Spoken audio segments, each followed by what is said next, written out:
Imagine seeing and experiencing a world completely different from your family and friends. Your senses are heightened, and your understanding of social interaction is completely different. These are just a few things that we understand affecting individuals who are on the spectrum of autism. Join me as we talk about autism, also known as autism spectrum disorder, and the world's understanding of it as it's still changing and evolving. In the United States, about 10,000 babies are born every day. As these babies grow and develop, there will be milestones in development expected of each. A disorder that is gaining notice and prohibiting these children from meeting these milestones in development is autism. The Center for Disease and Control reports that autism affects 1 in 36 children. A lot of information I am citing today is often found in the 21st century, as tracking did not occur until 2000. No, I am not on the spectrum, so why am I interested in this disorder? My nephew Riley is one of those 1 in 36 children who are affected. My Riley was diagnosed right before his 4th birthday last year.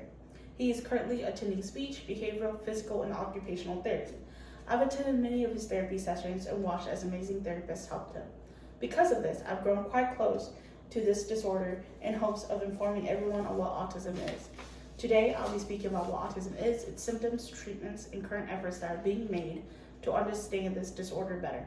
First, let's discuss what is autism. Autism, also known as autism spectrum disorder, is a neurodevelopmental condition. Autism often displays itself in individuals in a variety of ways and severity of symptoms. While the symptoms of autism have been recorded in early years, it was often misunderstood and misdiagnosed. In 1911, German psychiatrist Eugene Bleuler coined the concept of autism as a severe symptom of schizophrenia. It wasn't until 1943 when child psychiatrist Leo Kanner outlined the distinct characteristics of early infantile autism. The diagnostic criteria finally brought in the 80s to 90s, which led to the increased recognition and what we understand of autism spectrum disorder today. The Center for Disease and Control and Prevention defines autism as a developmental disability caused by differences in the brain. It is considered a spectrum disorder because of the combination and variety of symptoms that are presenting. Autism typically emerges in childhood. Symptoms become most apparent at the ages of 2 or 3. However, an individual can be diagnosed at any age. It is important to recognize that autism is not a disease or deficit. It is rather a natural variation in human neural development. Now let's talk about what symptoms medical professionals look for. With my Riley, we started noticing symptoms at the age of 2. As we will discuss, autism manifests itself in many different ways. My Riley often didn't make eye contact, didn't respond to his name. This, with a lot of unmet milestones, led us to seek help for him. Diagnosing autism can be complex. Although efforts are being made, no test, scan, or objective test has been developed to diagnose it. Since there isn't a test, medical professionals often look at an individual's milestones, behaviors, and responses to certain situations to accurately diagnose them. Individuals with autism can struggle understanding social cues, such as facial expressions or body language. This can lead to difficulty in creating and maintaining relationships. Additionally, being nonverbal and behaviors like hand flapping or rocking are common. Sensory sensitivities include heightened responses to stimuli like lights, sounds, textures, or taste. Symptoms can vary in severity and what is presenting. Because of this, there are 3 levels of autism. Level 1 requires support, level 2 requires substantial support, and level 3 requires very substantial support. My Riley is diagnosed as being on level 3 on the autism spectrum. This is the most extreme level in which autism affects his ability to communicate and the ability to take care of himself. Now that we've discussed what autism is and its levels, let's examine the treatments and current efforts medical professionals are making to further study this disorder.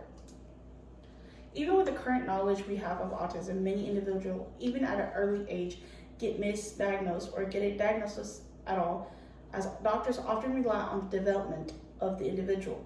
Once an individual is diagnosed, medical professionals look for the best path of treatment, as there is not one standard treatment across the board. Medical professionals approach treating autism by maximizing the abilities and minimizing the symptoms.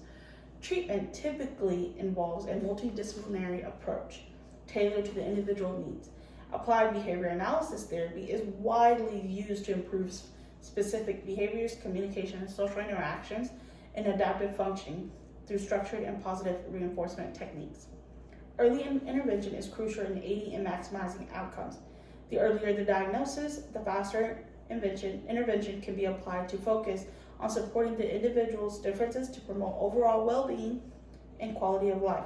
As mentioned earlier, current efforts are being made to develop a test or scan to diagnose autism accurately. As this disorder relies heavily on the social aspect of an individual, it can be complex to create one. While many medical entities are approaching studying autism differently, many are researching for neurological factors or genes in individuals. Schools such as UCLA conducted studies on the potential risk with families with more than one child diagnosed with autism.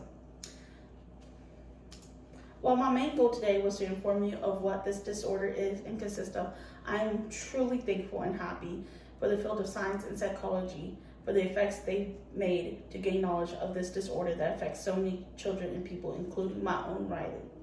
Hopefully, my speech today provided insight into autism, its symptoms, treatment, and some of the current efforts being made to better understand this disorder.